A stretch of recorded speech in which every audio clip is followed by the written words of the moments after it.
Tessa Monroe slid the termination letter across the table like she was handing me mercy. "You've failed to adapt to new standards," she said, eyes bright with satisfaction. I didn't argue. I'd spent 30 years building compliance systems to protect this company from corruption, and people exactly like her. As she smiled, thinking it was over, she didn't realize she'd just uploaded her own violation. The system was already watching, and it had my signature. "What would you have done in my place? Comment below before it gets darker."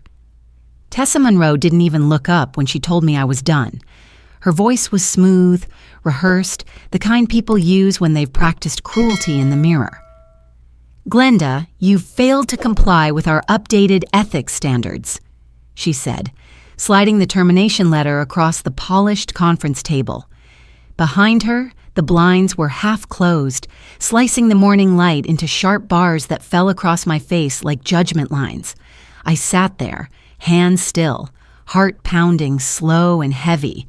2 weeks. That's how close I was to my pension vesting. 18 years of spotless service, gone under the word non-compliant. I asked one question, steady and quiet. What standard did I violate? Tessa smiled like she'd been waiting for that line. "Adaptability," she said, tapping the paper with her manicured nail. "We're modernizing. Some roles just can't keep up." The HR assistant in the corner kept typing, recording every word. The CEO watched from the glass door, pretending not to. I could feel the pity in the silence of people who wouldn't meet my eyes. I didn't argue, didn't beg. I'd spent decades ensuring the company's compliance framework ran flawlessly. Every procedure documented, every policy time-stamped. I had written the code that recorded every decision made in that room, including this one. When I finally stood to leave, I simply said, "I understand." Tessa smiled, confident it was over. She didn't know that by firing me, she'd just triggered her own audit. I didn't design the system for revenge. I built it to protect truth from people like her. Years ago, when the company won its first federal contract, I pushed for a digital audit framework that logged every HR and payroll change in real time, linked directly to the Department of Labor's compliance portal. It was my insurance policy against corruption, the invisible backbone of our integrity. Every promotion, every pay adjustment, every termination was encoded with time, date, and user credentials. HR hated it back then. They said it slowed them down. Tessa had been a mid-level administrator at the time, smiling in meetings, nodding through my explanations without listening. Now she was VP, drunk on authority, convinced she could manipulate the system to clear out anyone too expensive to keep. She had no idea that the very tool she planned to exploit was built by the woman she'd just fired. I sat at home that night, my termination notice folded on the kitchen table, watching the clock tick toward midnight. Federal systems synced at 12 a.m. Any data change pushed before then triggered an automated compliance validation. I'd seen it hundreds of times. Quiet, invisible, absolute. I imagined Tessa's team uploading the justification for my firing, attaching their false ethics report, thinking it would vanish into bureaucratic void. They never understood that the framework wasn't just software. It was a legal instrument. Every modification required a verification signature that was sealed into a blockchain archive under my authorship. I hadn't worked for them anymore, but my credentials still lived in the system as the primary compliance architect. Deleting them would require government authorization. I didn't need to touch a single file. All I had to do was let their arrogance play out. Around 11:43 p.m., my secure phone buzzed, a background notification from the Department of Labor's validation server. Routine activity detected, HR policy modification, pending audit confirmation. I stared at the message and smiled for the first time that day. They had just uploaded their own evidence. The system would verify it, cross-match policy language, and, if inconsistencies appeared, flag the company for an immediate federal review. I didn't have to press a button.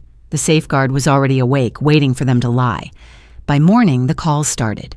Former colleagues whispering from inside the building, too afraid to say much over company lines. One of them, a payroll analyst I'd mentored years ago, sent me a brief text. "They're targeting everyone over 50. That was all I needed to read. I opened my private compliance archive, where years of internal reports, meeting transcripts, and amendment drafts were stored under federal encryption. My access was read-only now, but that was enough. I didn't need to intervene. I needed to see the pattern I'd suspected long before they came for me. It was all there. Digital footprints left by arrogance. In the last 8 months, Tessa's department had reclassified 6 senior employees as non-compliant right before their pensions matured. Each case had the same phrasing, the same HR signature sequence, and the same timing, between the 12th and 15th day of the vesting month. They didn't even bother to vary the language. What they hadn't realized was that the compliance framework linked every dismissal directly to the employee's financial entitlement record under federal jurisdiction. Cutting someone loose near pension maturity required justification approved by the Ethics Committee and logged by Compliance Counsel. Those approvals were missing. Every time Tessa's team bypassed them, the system silently flagged it for potential labor fraud. I hadn't noticed at first because the flags only surfaced during quarterly audits, and HR had quietly stopped sending summaries to my office. Now, piecing it together, I saw the structure of something much bigger, a corporate cleansing disguised as modernization. The new CEO loved Tessa's results. Reducing overhead, he called it during press briefings. He had no idea those reductions might soon be classified as violations of federal contract ethics. I remembered the day they installed her in that VP seat. She'd shaken my hand, smiling too wide, saying, "Compliance is our conscience, Glenda." I'd believed her then. I shouldn't have. My inbox lit up again, an anonymous email, but I recognized the writing style. It was from one of the IT admins still loyal to the old guard. "They're scrubbing personnel files," it read, "replacing termination justifications. You might want to check the timestamp logs." I already knew what that meant. Panic. Someone had realized the framework didn't just store records, it stored versions. Unchangeable snapshots taken every 30 seconds during system edits. Even deletions were preserved as events. Every falsified form Tessa's team touched only made the evidence trail stronger. They weren't just unethical, they were incompetent. Around noon, I poured a cup of coffee and opened my secure compliance mirror. An external archive synced from the original system. Thousands of entries scrolled across the screen, each one a small act of cowardice disguised as business efficiency. For years, I'd believed my work was about protecting the company. Now I saw it differently. The framework was never meant for them. It was meant for the moment someone like me needed proof that integrity could still fight back. 2 days after my termination, the company announced a routine HR update in the internal bulletin. That's how they phrased the lie. In reality, it was the final upload. Tessa's team submitting the batch of revised compliance files to finalize my exit and several others. They wanted it done before the end of the quarter, before anyone outside their circle noticed what was missing. They never imagined the system they were tampering with was designed to treat deceit like a virus. The update went live at 7:12 p.m. I knew the timing because the validation alert hit my phone exactly 2 minutes later.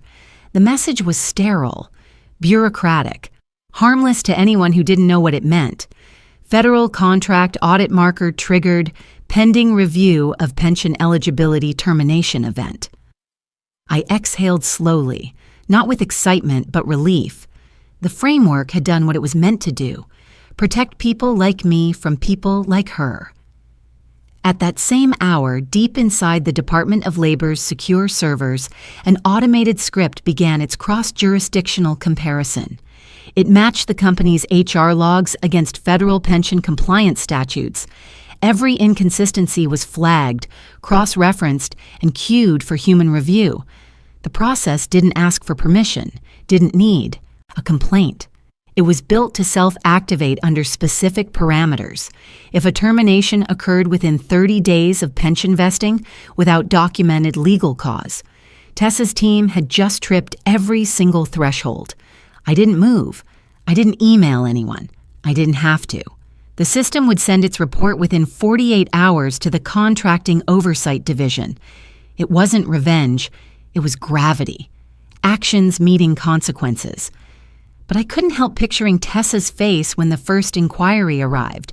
She'd probably call IT, demand to know why an external agency was accessing HR records. She'd assume it was a glitch. Then she'd blame some poor analyst for missing an opt-out checkbox.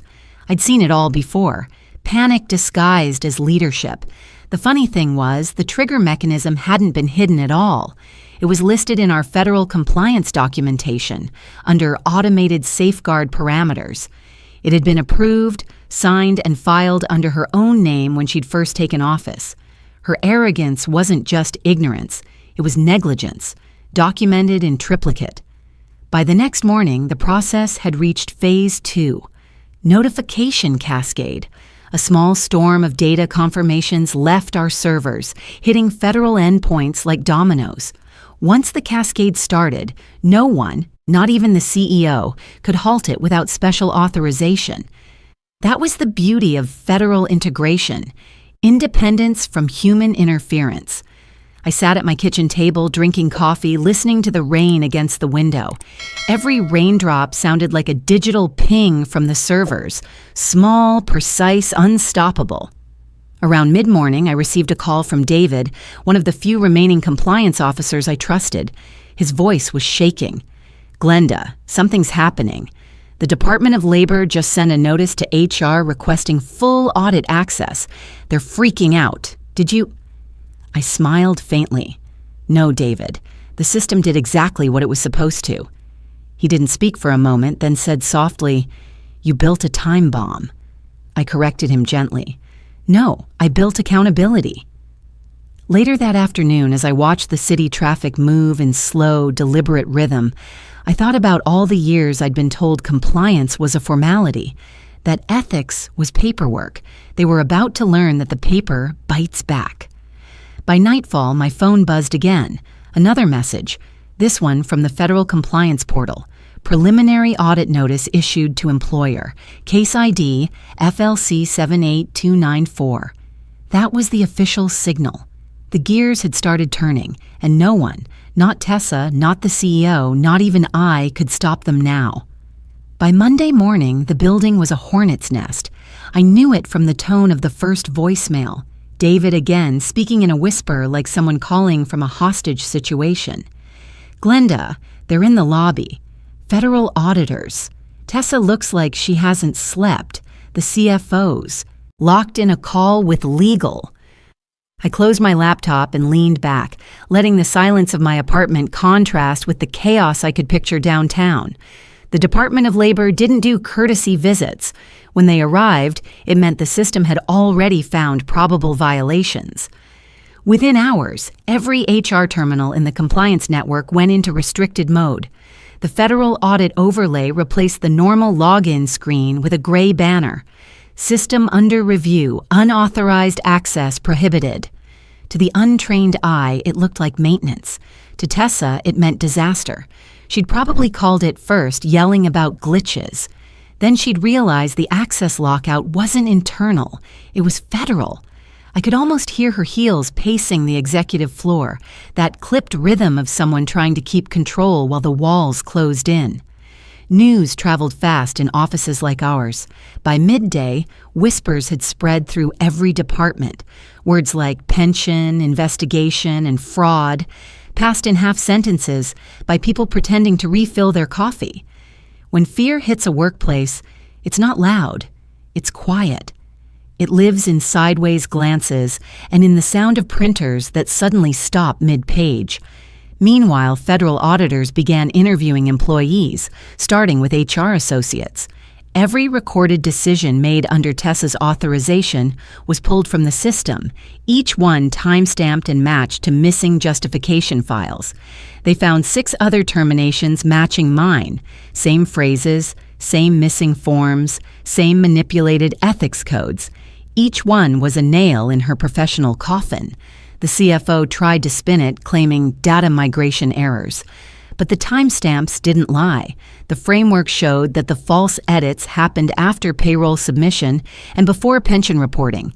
Intentional, coordinated, documented. I sat by my window with my coffee growing cold, imagining the boardroom. I knew how those meetings went. HR seated beside legal, finance pretending innocence, everyone trying to breathe while auditors asked questions no one could answer. The CEO, who'd smiled silently during my firing, was probably regretting that silence now. His signature appeared on the quarterly compliance attestation, certifying that all employment decisions met federal ethical standards. That certification had gone straight to the government database, now under review. When the board realized his negligence might cost them their federal contracts, loyalty would evaporate like mist. By afternoon, the emails started leaking. Employees forwarding notices, updates, rumors. Someone sent me a photo, federal agents in windbreakers walking through the lobby, badges clipped to belts, escorted by a security officer whose face said he knew it was over. Tessa was in the background, half turned away, hair unkempt, the corporate confidence drained out of her. A second later, another message came from David. They've frozen payroll. Systems. No one can process anything. They're talking about suspension of operations. The framework's secondary safeguard must have kicked in, a feature designed to prevent fund transfers during active audits. It was supposed to protect workers, not destroy executives, but intent didn't matter anymore. The process followed logic, not mercy. By evening, the story hit internal news bulletins. Federal review underway at Parsons and Monroe Infrastructure Group. They didn't mention pensions or fraud or Tessa by name, but inside the company, everyone knew. I turned on the TV, and there it was. Local business news running drone footage of the office tower with a scrolling headline, Federal Auditors Seize HR Records in Contract Investigation. My stomach twisted, not in guilt, but in disbelief that something so predictable could still shock me. I hadn't planned revenge. I had written good policy, followed rules, and trusted integrity. That's all. The system hadn't punished them. It had simply enforced the truth they thought they could hide. As night fell over the city, I imagined Tessa's office. Half lit, her awards still on the wall, her phone buzzing with unanswered calls. For years, she'd seen compliance as a nuisance, a box to tick before collecting her bonus. Now, it was the box closing around her. The investigation had only begun, but her career was already over. The summons came faster than anyone expected. 48 hours after the audit lockout, federal investigators from the Office of Inspector General issued formal notices to the executive team. By Thursday morning, half the leadership floor was empty, the other half whispering about subpoenas. I didn't need to be there to picture it. The boardroom stripped of confidence, phones buzzing, assistants carrying files like shields. David texted one line, "They're bringing her in." Tessa Monroe, the architect of my humiliation, was escorted into the hearing room by federal agents. Cameras weren't allowed, but transcripts were public record, and I'd spent my career reading those documents. I could imagine every word, every pause. They asked about pension terminations, policy edits, and missing justifications. She tried to sound composed, insisting it was all routine modernization, but the auditors already had the logs. Each falsified edit bore her electronic signature. Each approval carried her time-stamped authorization, and each violation matched the parameters of pension fraud under federal contract law. That's when they brought in the external data verification report, the system I designed. The lead investigator explained how the audit framework had automatically triggered when she uploaded the false justification, how it had cross-verified every affected employee's eligibility and forwarded the results to federal oversight. Her voice faltered. That system shouldn't have had external access. The investigator corrected her. It did. You signed off on it in 2019. There was a pause, long enough for everyone in that room to understand she'd just confessed to ignorance of her own compliance certification. Meanwhile, the CEO, desperate to distance himself, claimed he had trusted her expertise. But his quarterly certifications contradicted that statement. The oversight panel read his signature aloud from each submission, proof that he had knowingly affirmed compliance while pension terminations were being manipulated under his watch. I didn't attend the session, but when the transcript was released, my name appeared 7 times in the testimony. Designed by Glenda Hayes, Senior Compliance Director. Terminated. Original author, Hayes Framework.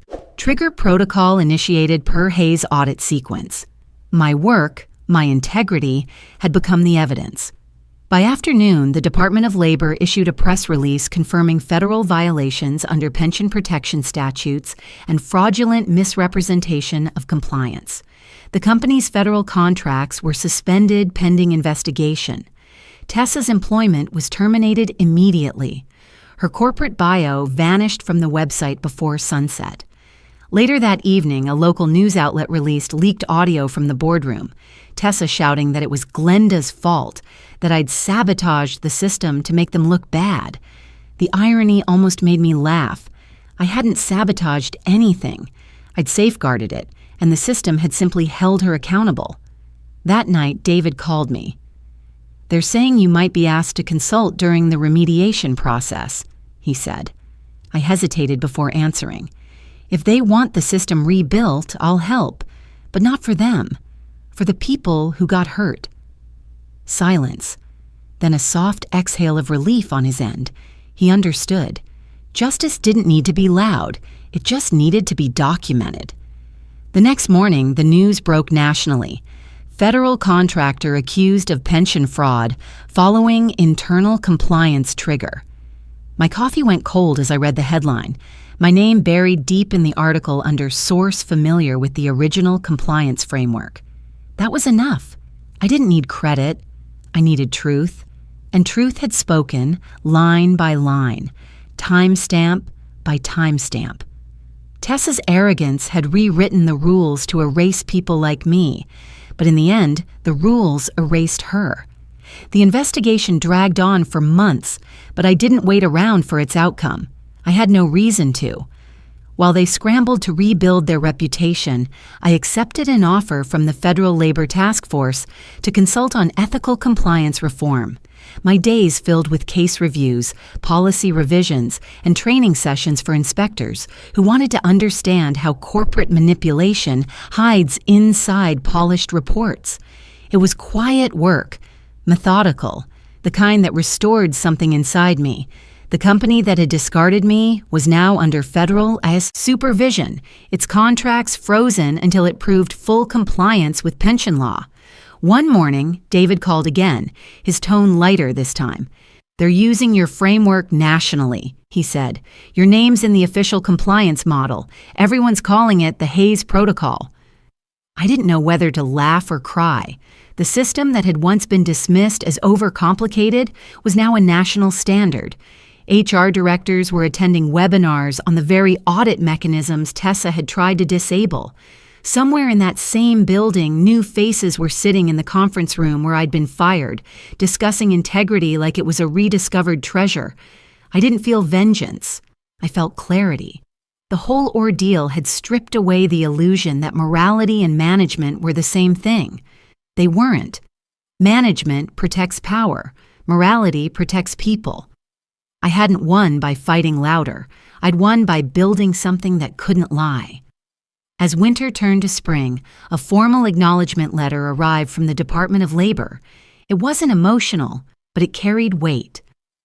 Your compliance architecture has contributed to the recovery of pension benefits for 146 employees across multiple federal contractors. I read it twice, then folded it carefully and placed it in a drawer. I didn't frame it. Some victories don't need to be displayed. They live in the quiet knowledge that integrity outlasts arrogance. Sometimes revenge doesn't look like fire or ruin. Sometimes it looks like a system quietly restoring what was stolen, one record at a time. People always assume revenge is loud.